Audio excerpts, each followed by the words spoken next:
Meeting of the Security Council is called to order. The provisional agenda for this meeting is maintenance of peace and security of Ukraine. The agenda is adopted. I invite the following briefers to participate in this meeting. Ms. Rosemary DiCarlo, Under Secretary General for Political and Peace-Building Affairs. Ms. Ilza Brands-Keris, Assistant Secretary General for Human Rights, and Ms. Alexandra Drick, Coordinator for International Cooperation, Center for Civil Liberties. It is so decided. The Security Council will now begin its consideration of item 2 of the agenda. Mr. President, members of the Council, during the 6 months of the full-scale Russian invasion of Ukraine, the Center for Civil Liberties, together with the partners from the Tribunal for Putin Initiative, which is the coalition of Ukrainian human rights NGOs, has documented over 17,000 crimes, potential international crimes committed by the Russian army in Ukraine. As of end of August, the database of the initiative contains information of around 30 different types of crimes, including direct attacks and damage of civilian objects, death and injuries caused by shelling, employing weapons causing superfluous injury, damage to buildings dedicated to religion, education, art, and science, enforced disappearance of persons, pillaging of an occupied town or place, murder, willful killing of the civilians, and, of course, illegal detention and deprivation of liberty of civilians. The latter often takes place during the so-called filtration, which include unlawful practices with which Russia has been implementing in occupied territories of Ukraine during the last 8 years, as the monitoring experience of the Center of Civil Liberties reveals. Basically, Russia has scaled this experience and practices to other temporarily occupied territories of Ukraine with the full-scale invasion in February this year. Just to give you the taste of what this process looks like for Ukrainians these days, here are some of the stories of those who passed through filtration and were brave enough to share these stories. Some names are changed for security reasons. Mr. Yakev testified that he was interrogated by the Russian military intelligence officers and Russia-controlled forces in occupied Donetsk.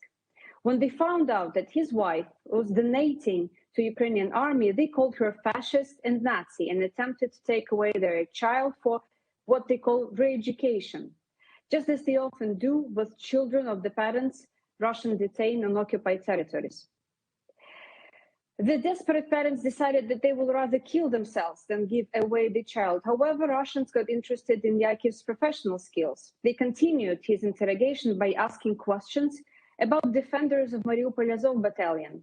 And when Mr. Yakev had nothing to say because he did not belong to Ukrainian military, they started beating him, hitting in the groin over and over again. Then they connected electricity to his neck.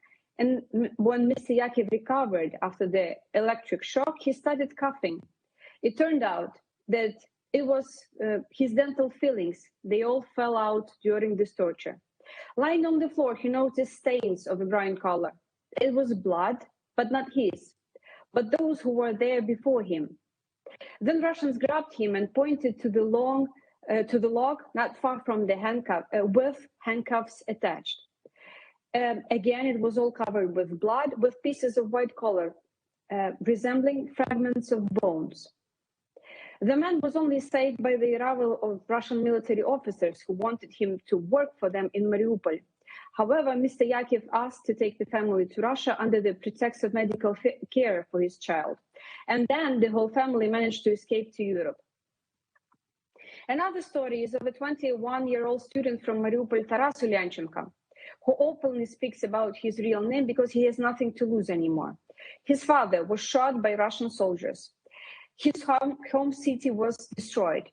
And after hiding in the basement for weeks, he was taken together with his 80-year-old grandmother who had cancer to go through the filtration twice, first to Donetsk and then to the Russian border. There he was fingerprinted, photographed, interrogated, psychologically pressured by the view of the interrogation of the former Ukrainian military, with a Russian wearing civilian clothes, with a baseball bat in his hands. He was also asked to refuse the Ukrainian passport, but he denied and kept the passport. 4 days later, as soon as it was possible, he was out of Russia and made his way through Georgia and Turkey to Germany. Another story is a 17-year-old musician, Maria Vdovichenko, whose entire family went through the similar humiliating procedure in filtration camp in Mangush, with the only difference that she was also sexually harassed during the interrogation, but avoided violence because Russian soldiers did not find her pretty enough. Maybe the next one will be prettier, they said to her. While her father had to go through all the steps of the humiliating procedure only because he erased his phone before the filtration, and that Russians did not like. Those who have not passed the filtration can be detained in filtration camps for months.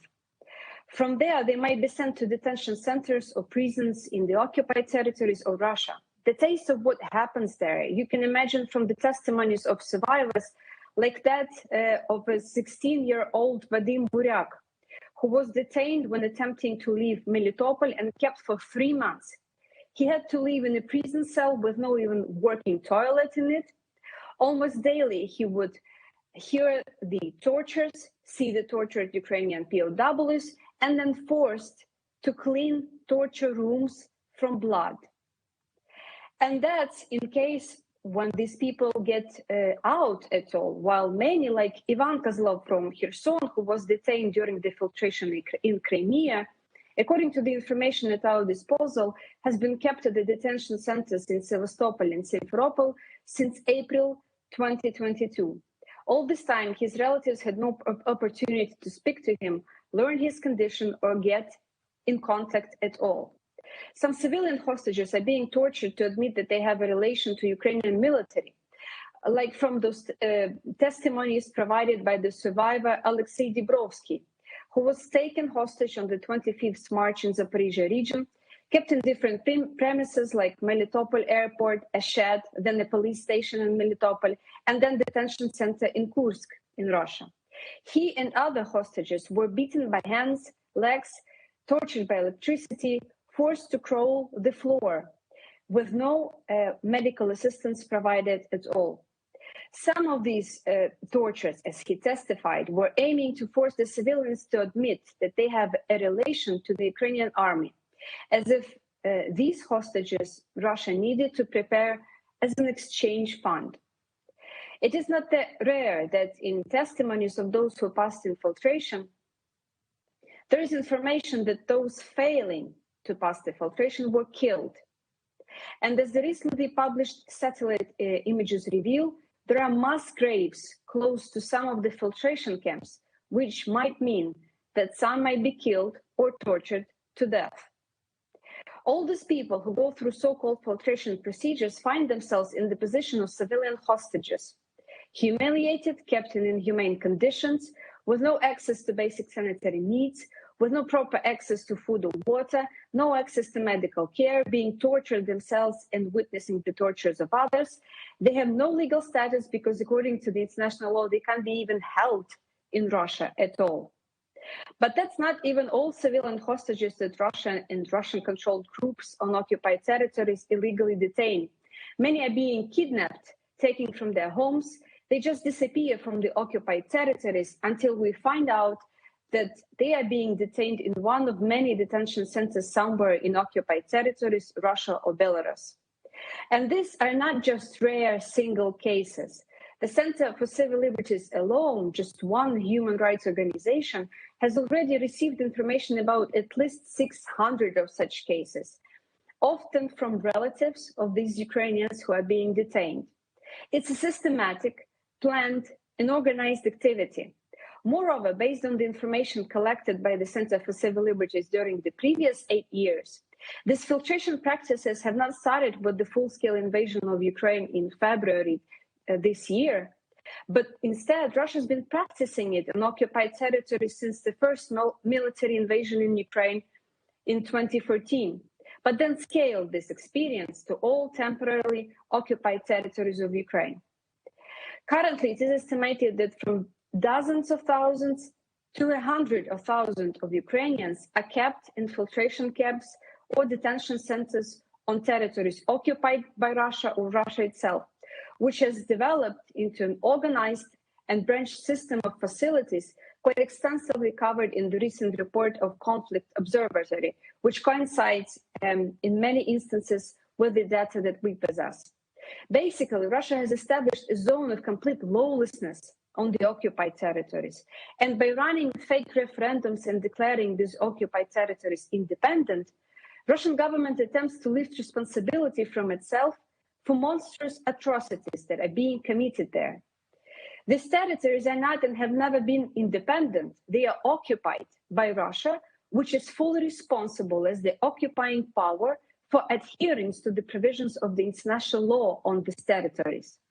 Instead, however, Russian army under the Russian political and military leadership is completely neglecting, ignoring the provisions of international law, or twisting it completely to serve the purpose of its propaganda, basically doing whatever they want.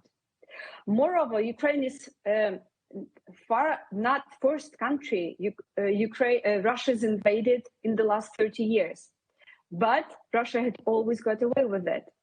That's why Russia has to be stopped, and Russian war criminals must be brought to justice. Otherwise, these atrocities will continue, and hundreds of thousands of innocent civilians will continue to suffer. And Russia will continue to do whatever it wants and invade countries whenever it wants. And if Russia is not stopped, how do you know your country? Russia will not come to liberate first, next.